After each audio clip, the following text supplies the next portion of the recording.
Eccoci, buongiorno a tutti, ben ritrovati, è mercoledì, è mattina e quindi torna l'appuntamento con Caffè in Radio con Enrico Boiani, con Beatrice Sarti. Ciao Bea. Ciao a tutti, ciao Harry, buongiorno a te, buongiorno a tutti.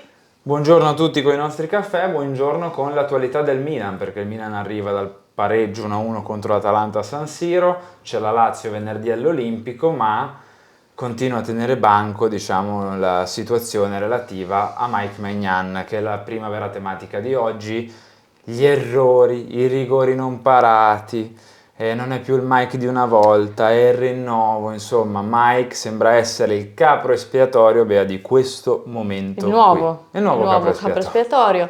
Ma guarda, innanzitutto mi viene da dire che sinceramente ho sentito poche volte accusare un portiere di non parare rigori, perché sappiamo che il rigore è veramente un qualcosa di casuale, cioè anzi solitamente si parla solamente di chi li tira i rigori, no? Poi è ovvio che fa notizia quando un portiere para tanti rigori, però la critica del non parare rigori onestamente l'ho sentita poche volte. Poi che Mike sia un portiere da cui si pretenda tantissimo e abbia un livello altissimo, ok, però mi sembra un po' Too much. too much additargli anche questo. Sicuramente Mike non sta passando il momento più alto della sua carriera, però comunque in stagione, soprattutto all'inizio di questa stagione, ci ha salvato tante volte, tante partite abbiamo pensato, caspita, pensate se non c'era Mike, no?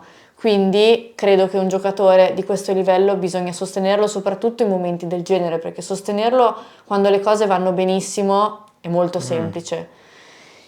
Onestamente andare a sottolineare i rigori che non para, innanzitutto mi piacerebbe iniziare a prenderne meno in generale di Cioè rigori. di concedere meno rigori. Poi si pensa al resto, anche se ripeto è una critica, a mio parere molto singolare. Non ricordo altri portieri a cui è stato affiancato questo, ecco. Nemmeno io, ma ti dirò, per me se si critica, diciamo, se si criticano le prestazioni, le ultime prestazioni di Maignan, il discorso potrebbe anche passare, perché comunque abbiamo concesso dei gol anche per sue Sì, disattenzioni. sbagliano tutti. Esatto, Comunque. e posto che devi distinguere per quanto mi riguarda tra il giudizio e la critica, cioè il giudizio sul giocatore per me rimane lo stesso, la critica su alcune prestazioni ci può stare, per esempio il gol subito da Mazzitelli e il gol di Samardzic, posto che quella partita per Sì, l'Udinese. io Udine onestamente la metterei in una grande parentesi triste. Esatto, esattamente, però andare a toccare i rigori io onestamente non so veramente più. Guarda, i nostri amici a casa, come si diceva nella vecchia TV,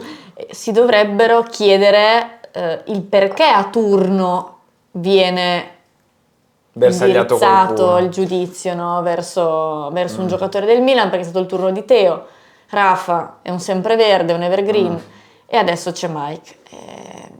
Spiace perché, ripeto, tutti i giocatori hanno dei momenti di flessione, però a turno così diventa un po' strano. Ecco, bevo il caffè per riprendermi. Tu da bevi il questo caffè, giudizio. io invito tutti quanti come sempre a iscrivervi se non siete ancora iscritti o se è la prima volta che ci seguite, mettete mi piace, quindi cliccate il pollicione lì in su perché ci supporta tantissimo, ci aiuta tantissimo per portarvi questi contenuti e tanti altri, e lasciateci un commento, diteci la vostra su Maignan, sul momento, insomma anche sulla tematica che stiamo per affrontare, anzi le tematiche, perché sono due e sono legate sia a Maignan che a, ve lo spoilerò, Matteo Gabbia, che è l'uomo di cui parleremo poi nel finale di puntata.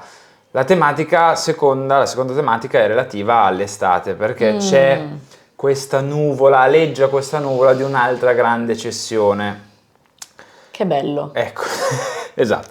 I nomi, Bea, sono quei tre, che io non so perché si debba sempre andare da Sì, quei già tre. qui tra cui andrei appunto Maignan. da dire qualcosa, perché onestamente capisco che Teo, Maignan e Leao siano i giocatori più forti, con più valore, probabilmente con più mercato, però una squadra come il Milan che ambisce a vincere, perché il Milan questo deve fare, dovrebbe lavorare, se ha bisogno di entrate per poter fare mercato, su altri, perché perdere la tua spina dorsale, forse ci stiamo abituando un po' troppo a questo, no? Perché Da perdere pezzi, dici? per me poi vabbè è stato tutto condito da altro, la cessione di Tonali, sappiamo cosa è accaduto dopo, Però non dobbiamo, cioè un tifoso del Milan, il Milan non si deve abituare a cedere un suo grande campione. Quindi dare per scontato che si deve fare una grande cessione è già singolare come cosa, no? Io credo che il Milan debba fondare il suo futuro su questi 3 giocatori. Poi è chiaro che, come dicono sempre i calciatori, il futuro non lo sappiamo. Sì, esatto. Se arrivasse un'offerta di 170 milioni per Leao, è chiaro che una squadra ci Devi pensa. pensarci, sì. Però che tutte le estati ora bisogna dare per scontato che si deve fare una cessione di quel tipo.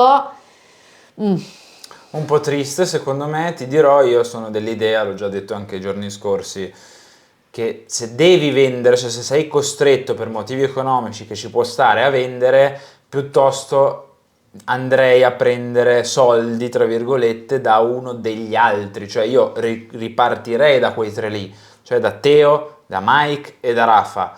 I difensori sono tanti, tra poco a proposito parliamo anche di Matteo Gabbia, forse andrei a cedere uno tra Ciao, Tomori e Kalulu, che comunque sono 3 titolari, non sapremo come giocheremo, perché giochi con la difesa 3, questo discorso cade. Sì. Però giochi a 4, hai quei 3 titolari più appunto Matteo Gabbia, e qui introduciamo il prossimo argomento, che sta facendo benissimo, anche perché anche con l'Atalanta ha fatto una prestazione maiuscola Matteo. Sì, sta facendo molto bene, è tornato davvero più grande, no? Più adulto, più maturo, anche meno impaurito. A volte ricordo che aveva anche un po' paura magari di fare un intervento, invece lo vedo anche più spavaldo. Sì. Quindi ha meno paura di sbagliare. Quando hai paura di sbagliare, poi capita che spesso sbagli. Quindi lo vedo rinfrancato, ovvio che tra qui, come siamo ora, a parlare di Matteo Gabbia super titolare anche per la prossima stagione, vediamo. Però comunque è un elemento su cui il Milan può contare in maniera più corposa rispetto che l'anno scorso sicuramente. Ecco, io anche in questo senso facevo il discorso della cessione di uno degli altri, cioè che se Gabbia diventa il tuo quarto difensore, fai una plusvalenza su uno dei 3 e ci aggiungi un altro difensore a meno soldi, magari eviti di vendere Rafa o Mike o Teo. Sì, ripeto, quest'estate il Milan ha perso un simbolo, sempre mettendo tra parentesi, se no vedi già i commenti e scommesse, eccetera. Perdere un giocatore come Teo o come Mike, anche se Mike è un portiere, quindi il portiere è sempre un ruolo un po' sottovalutato, no? Sarebbe un peccato perché non è scontato che ne trovi un altro o altri che non ti facciano sentire la mancanza di quel singolo, anche dal punto di vista mentale, no? Avere un giocatore così ti dà tanta sicurezza. Certo. Quindi si può lavorare su altro, se è proprio necessario. Se è proprio necessario, altrimenti tieni la squadra così, prendi l'attaccante. Sì, l'attaccante lo devi prendere. Va bene, siamo arrivati in chiusura di questa puntata di Caffè in Radio e per chi ci diceva che non c'è il caffè c'è. Il caffè c'è, fidatevi.